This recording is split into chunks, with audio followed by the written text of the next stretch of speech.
1 Samuel, capítulo 17, a palavra do Senhor fala, no versículo 4. 1 Samuel, capítulo 17, versículo 4. Diz a palavra: um guerreiro chamado Golias, que era de Gate, veio do acampamento filisteu. Tinha 2,90 metros de altura. Ele usava um capacete de bronze e vestia uma couraça de escamas de bronze que pesava 60 quilos. Nas pernas usava caneleiras de bronze e tinha um dardo de bronze pendurado nas costas. A arte de sua lança era parecida com uma lançadeira de tecelão, e sua ponta de ferro pesava 7,2 kg. Seu escudeiro ia à frente dele. Golias parou e gritou às tropas de Israel: por que vocês estão se posicionando para a batalha? Não sou eu um filisteu e vocês os servos de Saul? Escolham um homem para lutar comigo. Se ele puder lutar e vencer-me, nós seremos seus escravos. Todavia, se eu vencer e o puser fora de combate, vocês serão nossos escravos e nos servirão. Feche seus olhos em nome de Jesus, curva a sua cabeça comigo e vamos orar ao Senhor, agradecendo a Ele por esta oportunidade, por esta palavra. Meu Deus, em o nome de Jesus, em Tua presença nós estamos, Te louvo, Te exalto, Te glorifico. Aqui, meu Deus, queremos abrir o nosso coração a Ti, toda a honra e toda a glória pertence ao Senhor. Sabemos, meu Deus, que muitas coisas o Senhor pode fazer e realizar em cada coração através da Tua palavra, pois ela não volta vazia, mas antes preenche cada coração, de forma, ó Deus, que saiu do Teu coração para transformar cada pessoa aqui presente. Levante a sua mão em nome de Jesus e diga comigo: meu Deus, eu recebo a Tua palavra na minha vida. Dê um aplauso ao Senhor e glorifique a Ele. Nesta noite eu gostaria de fazer diferente, pois temos um hábito e um costume de falar sobre Davi acerca desta palavra, de como vencer os nossos gigantes. E geralmente nós espiritualizamos esta palavra e transformamos sempre Golias em um inimigo, ou uma barreira, um obstáculo, ou um problema a qual você está enfrentando. Mas hoje eu gostaria de tirar essa espiritualidade de Golias, essa alegoria de Golias, e transformá-lo em um homem. Porque, biblicamente, Golias também era um homem. Apesar de nós utilizarmos e ilustrarmos pregações utilizando Golias como um grande inimigo a ser vencido, até mesmo como o próprio inimigo das nossas almas, mas na verdade Golias também era um homem. E eu gostaria que você entendesse o porquê Golias foi derrotado, sendo ele um grande guerreiro. Diz a palavra que ele tinha cerca de 2,90 metros de altura aproximadamente, e ele perdeu a batalha para um rapaz em torno de 17 anos de idade, um rapaz que estava ainda iniciando a sua vida, ou a sua praticamente experiência em guerra. Talvez fosse a primeira vez que Davi estivesse diante realmente de um homem para lutar. Davi já tinha lutado contra urso, contra leão, mas agora ele estava diante de um guerreiro. E a questão é, o porquê que Golias perdeu essa batalha? É claro que nós podemos analisar biblicamente e dizer, ele perdeu a batalha em um nome do Senhor, porque Davi foi em um nome do Senhor e derrotou aquele gigante.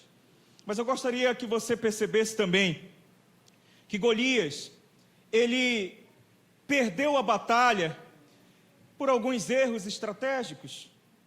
Ou então Golias perdeu a batalha porque ele agiu como nós, seres humanos, também agimos diante de pequenas batalhas.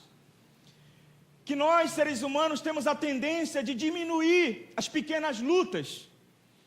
A palavra fala que uma pequena mosca estraga todo um vasilhame de perfume.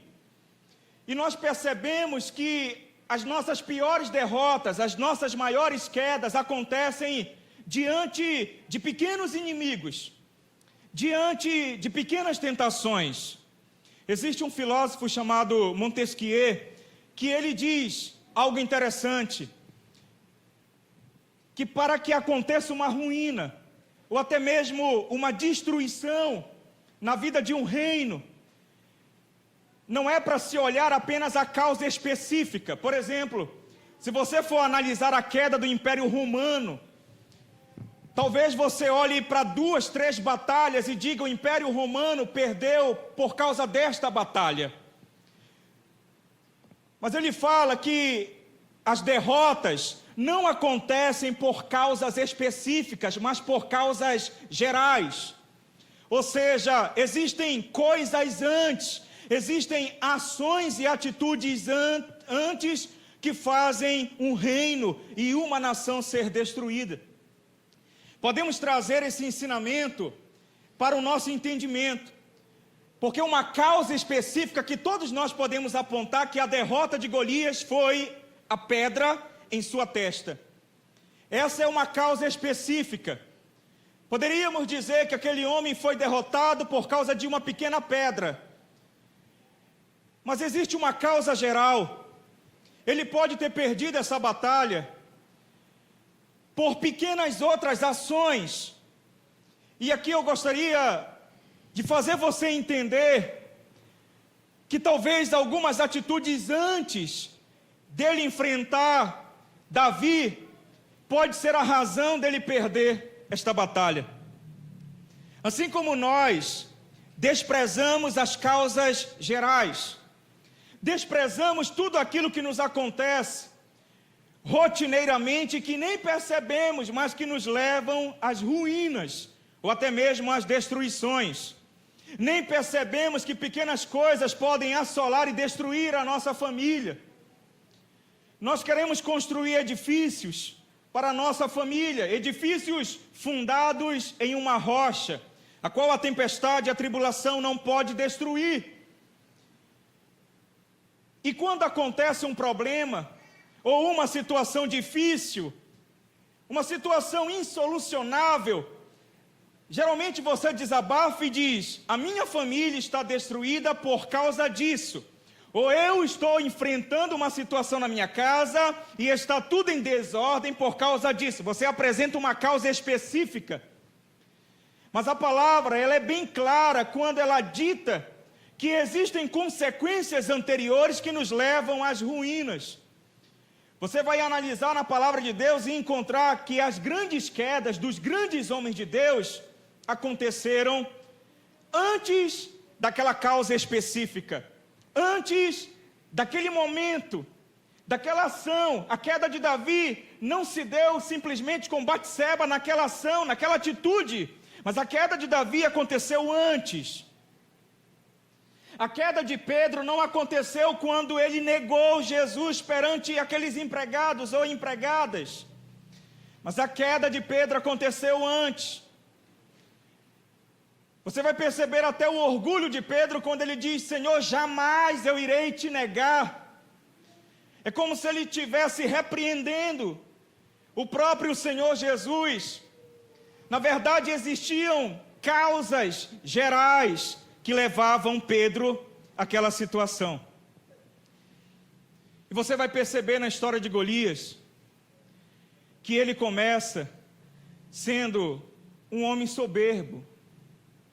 Logo, ele quer enfrentar um exército praticamente sozinho. Apesar de ser grande, gigante, ele quer encarar aquela situação e ele é o primeiro a desafiar. É como se ele dissesse: olha, não precisa nem mesmo o exército dos filisteus irem pelejar contra Israel. Basta eu. E eu gostaria que alguém viesse daí pelejar contra mim. Na verdade, Golias estava se exaltando na sua força.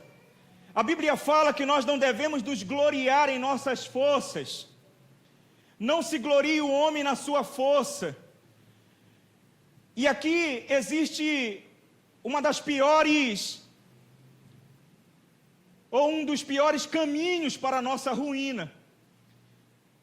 O orgulho, a exaltação. É quando nós pensamos que temos o controle de nossas vidas. É quando nós pensamos que aquilo a qual nós fizemos ontem vai se repetir no hoje. É quando nós esquecemos da dependência de Deus. Golias poderia depender do exército dos filisteus, ele poderia dizer, vamos juntos. Mas às vezes nós queremos ir sozinhos, porque achamos que tudo está debaixo do nosso controle, queremos controlar tudo. Achamos que podemos. E com isso o orgulho enche o nosso coração. Com isso a nossa alma se exalta. Porque temos a tendência de pensar que somos superiores àquilo que realmente somos. Entenda você que nós temos esse problema. É claro que nós estamos vivendo um século que as pessoas têm baixo autoestima, mas ao mesmo tempo as pessoas elas têm uma tendência ao orgulho exagerado, à autoexaltação. Você vai perceber até em alguns suicidas que eles se matam achando que o mundo é indigno para eles. Alguns suicidas se matam achando que a família ou as pessoas que estão rodeando eles, na verdade não merecem o amor, não merecem o afeto, não merecem eles. Veja que o ser humano, até mesmo na hora da morte, alguns seres humanos, até mesmo na hora da morte, ele se exalta. É como se ele dissesse, olha, o problema está nas pessoas, mas em mim não, porque eu sou alguém que sei como fazer. E aqui está a ruína, a queda de qualquer ser humano. É quando ele pensa que da forma dele, da maneira dele, ele pode direcionar, ele pode dirigir e até mesmo colocar as consequências controladas no seu devido lugar, a qual antes ele fez um experimento, deu certo, amanhã ele vai fazer a mesma ação, vai dar certo, porque quantas pessoas Golias já tinha enfrentado desta maneira? Quantas pessoas Golias, que era um vencedor de acordo com a palavra de Deus, tinha desafiado, e ele tinha vencido talvez mais de 100 lutas, mas agora ele estava diante de um menino, e com o orgulho dele, ele deveria dizer, quem é este rapaz? Vocês estão brincando? Vocês estão me enviando alguém que não está à minha altura? É como se nós disséssemos,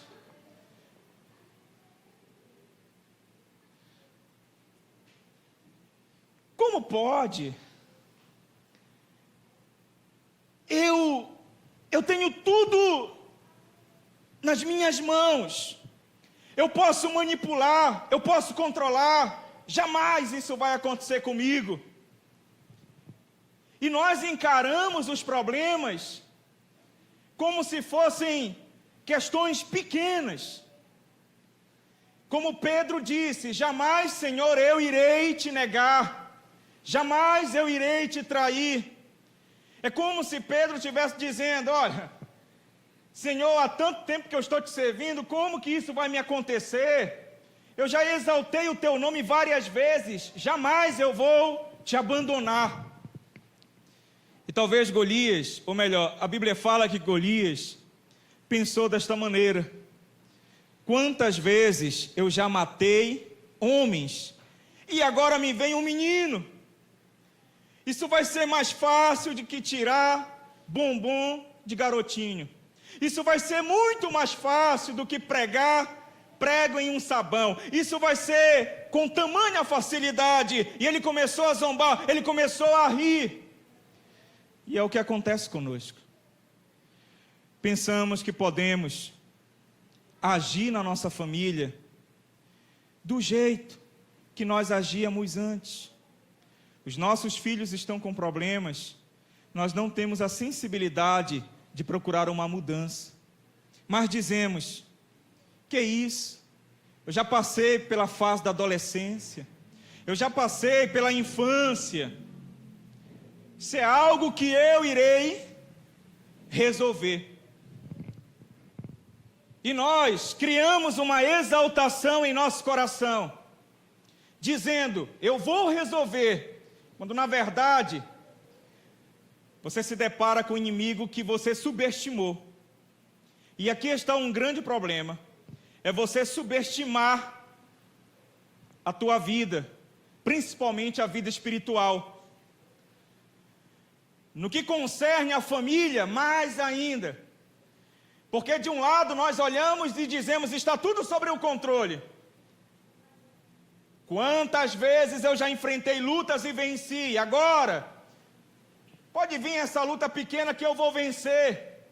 E nós queremos utilizar as mesmas armas. Talvez um dia você tenha lutado com coroas, você tenha lutado com escudos, mas agora a batalha é tão pequena que você diz, eu não preciso orar, eu não preciso jejuar.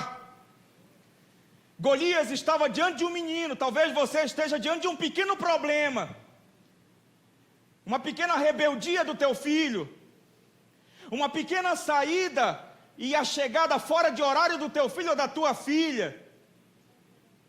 uma pequena descrença que surge no meio do teu lar, ou até uma pequena situação a qual você diz, eu não vou cair, eu não vou ceder a essa tentação, é um pequeno problema, é como Davi que estava diante de Golias, mas aí Golias disse, é pequeno demais, talvez você diga, é pequeno demais, e você não se prepara como antes, porque Golias, se estivesse diante de um homem, talvez ele tivesse se preparado.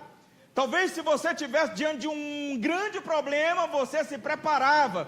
Mas você diz, não, eu não preciso mais orar por isso, eu não preciso jejuar por isso, eu não preciso interceder. Quantas vezes nós deixamos de interceder pelo nosso lar e pela nossa família?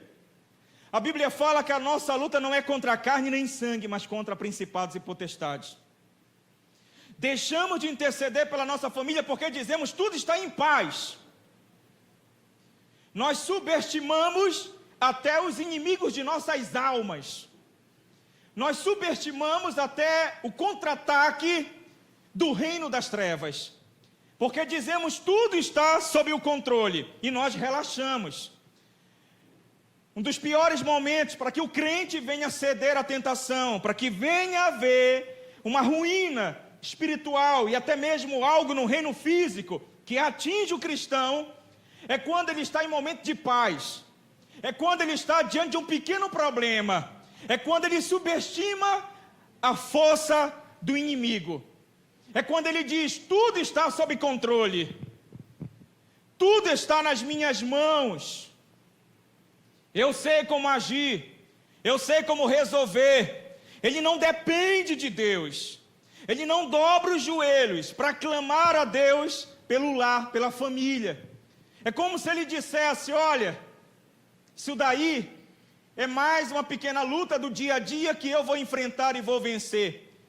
E as causas gerais vão fortalecendo-se, até que chega uma causa específica, que é uma pequena gota em um copo e transborda completamente. E a pessoa não sabe de onde que veio aquela grande derrota, mas a grande derrota sempre vem de pequenas derrotas. A grande derrota sempre vem de pequenos relaxamentos, porque em tempo de paz descansamos. Como diz aquela canção da pastora Ludmila Feber, em tempos de guerra nunca pare de lutar. Mas aí o cristão pensa que em tempo de paz ele deve parar de lutar. A Bíblia fala que não.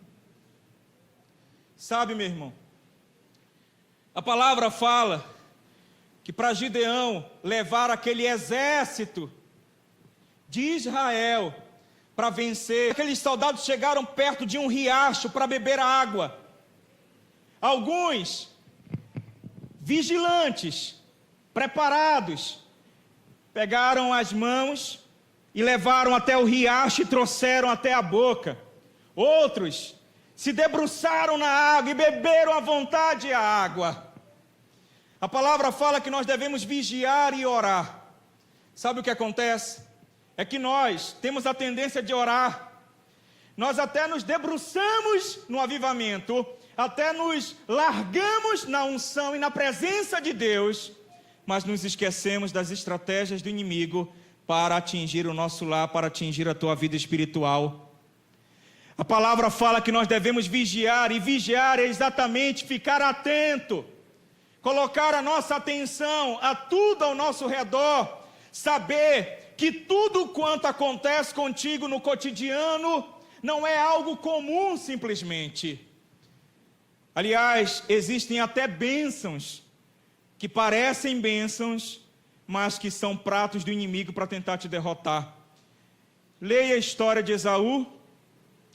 Uma sopa de lentilhas, que era bênção para saciar a fome daquele homem, foi suficiente para derrotá-lo.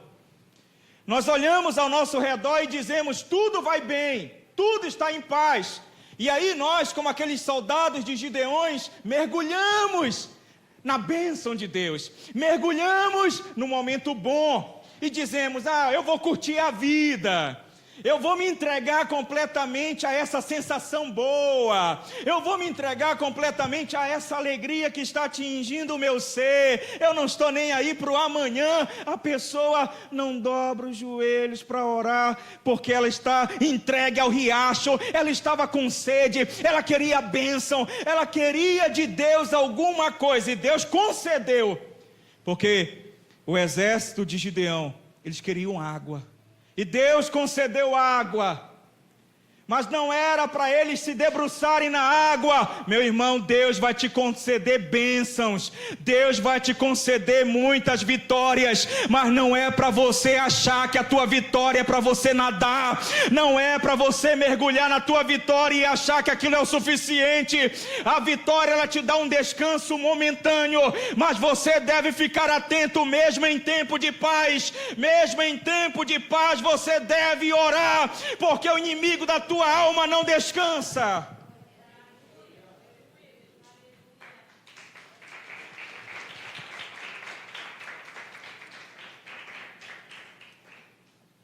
O inimigo da tua alma, ele não sossega. Deus te coloca diante de um riacho, não mergulhe, não ache que aquilo é a tua vida inteira. Coloque a tua mão na bênção, desfrute da bênção de Deus, desfrute daquilo que Ele te concede, mas não se esqueça de orar, não se esqueça de pagar o preço pela tua família, não se esqueça de estar sobre o muro, clamando, intercedendo pelos teus, porque você deve vigiar, você é um guerreiro, você é um valente. Golias achava que era um pequeno menino. Esse guerreiro perdeu porque ele subestimou um pequeno menino. E ele começou a zombar, que é o que às vezes nós fazemos. Zombamos de pequenas situações. Nós brasileiros temos a tendência de rir de tudo. Até mesmo as nossas tragédias, nós criamos memes, nós criamos brincadeiras, porque nós não conseguimos simplesmente chorar por aquilo a qual está nos acontecendo, nós queremos rir também, e essa risada é para nos tirar a dor. Nós queremos enfrentar as situações difíceis de nossas vidas zombando, e isso é perigoso. É perigoso porque nós subestimamos o inimigo. Nós temos até um certo paliativo, uma cura momentânea, mas não recebemos o livramento completo. Meu irmão, você pode até enfrentar algumas situações da tua família, achando que aquilo é normal, até mesmo rindo. Mas enquanto você não dobrar os joelhos e se arrepender e clamar a Deus, levar a sério o contra-ataque do inimigo contra a tua vida, talvez ele vença a batalha. Talvez aquele pequeno problema, aquela pequena brecha, é suficiente para estourar toda a represa, é suficiente para acabar com toda a felicidade que foi construída ao longo do tempo. E Golias, ele subestimou.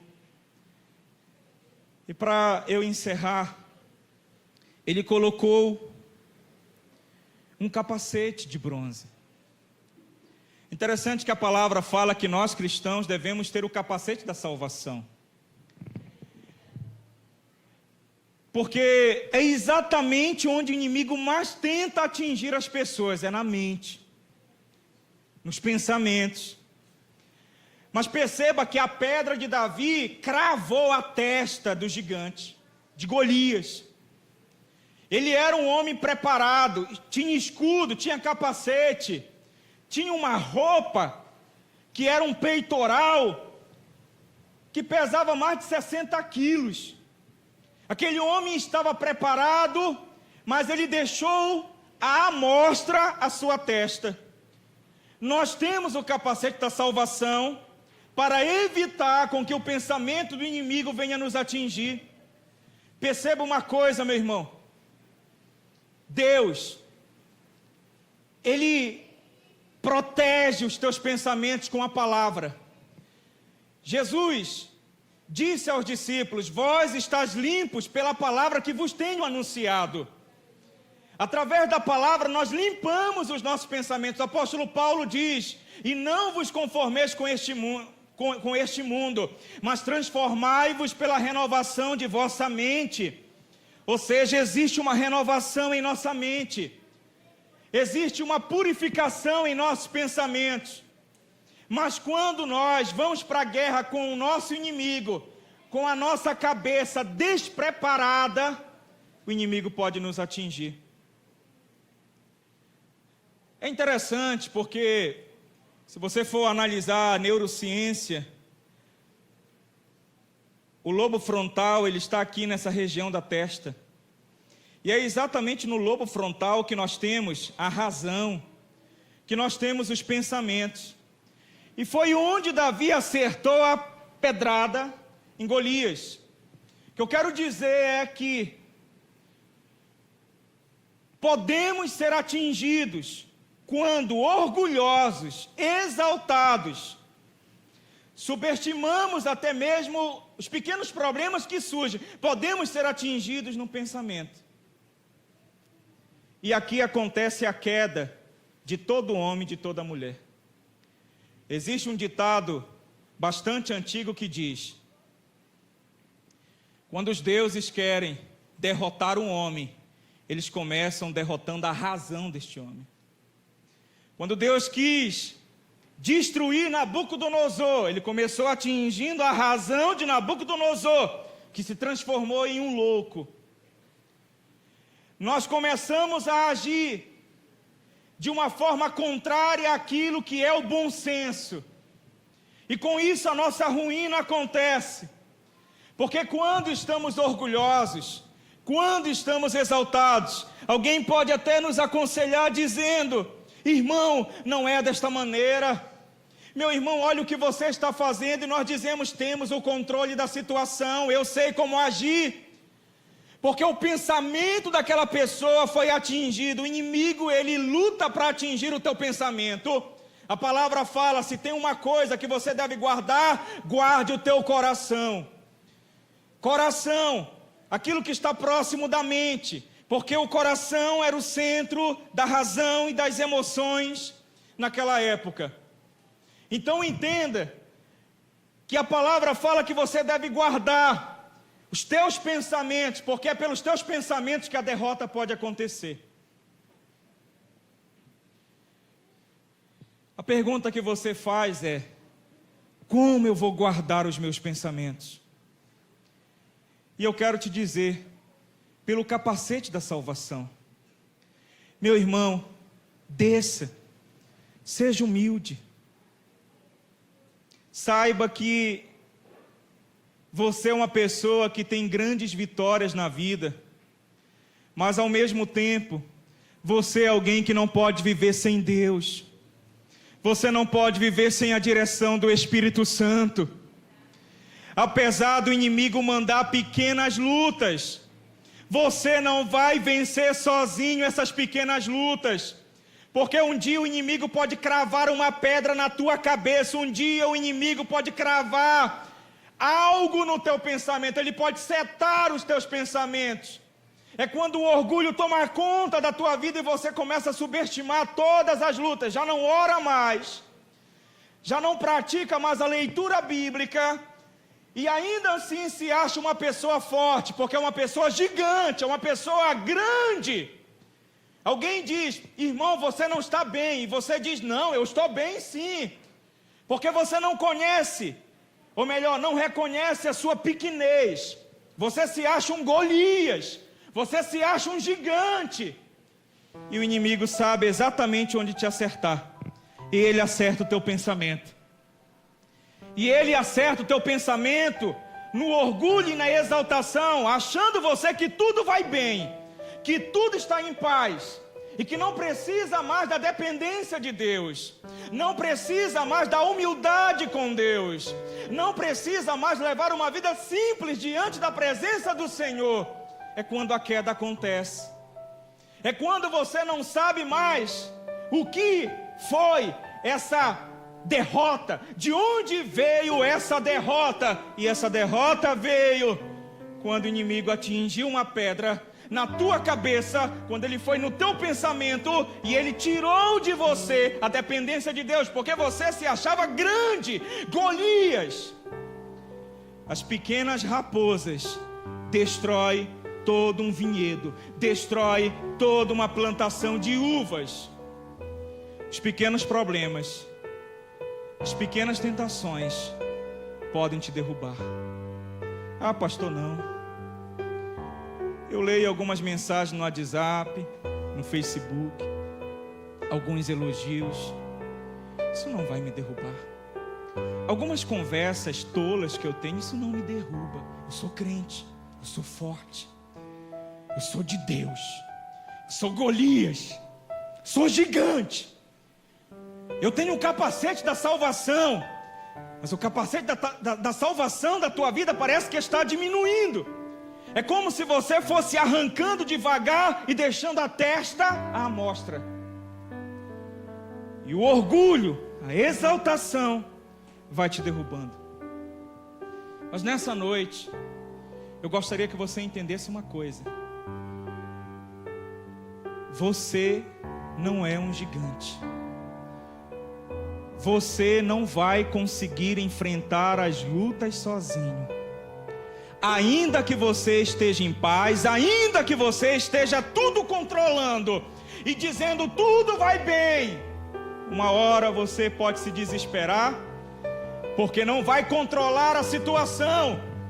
Por isso Deus te chama e Ele diz: não se orgulhe o homem na sua força, não se orgulhe o homem na sua riqueza, não se orgulhe o homem na sua sabedoria, mas se você quiser se orgulhar de alguma coisa, se orgulhe nisto de conhecer ao Senhor. Se você deseja se exaltar por algo, que seja por se exaltar em conhecer a Deus, mas nunca saia da dependência de Deus. Você pode até ser um gigante, mas gigantes caem por pequenas lutas e pequenos problemas. Eu já vi grandes homens desesperados, chorando, angustiados por um pequeno pensamento. Não existem homens fortes, não existem mulheres fortes o suficiente para enfrentar sozinhos os problemas. Golias diz: fiquem para trás, eu vou enfrentar, eu vou vencer. É um moleque, é um garoto, eu vou derrotar. É um pequeno problema, isso eu estou acostumado. Não precisa orar, não precisa dobrar meus joelhos, não precisa eu clamar a Deus, eu vou vencer. E a derrota vem, porque o inimigo sabe onde te atingir. Dependa de Deus, igreja, em todos os momentos. Nas vitórias, dependa de Deus. Não é somente nas tribulações. Entenda você que os grandes homens de Deus, na maioria das vezes, caíram em bons momentos da vida. Como já dizia certo pastor, O pior momento para um crente é quando ele está vivendo dias de vitórias. Sabe por quê? Porque ele quer se debruçar na vitória, como o exército de Gideão, e se esquece de vigiar. Já não ora mais, já não busca mais a Deus. Busque a Deus. Seja dependente dele. Fique de pé em nome de Jesus.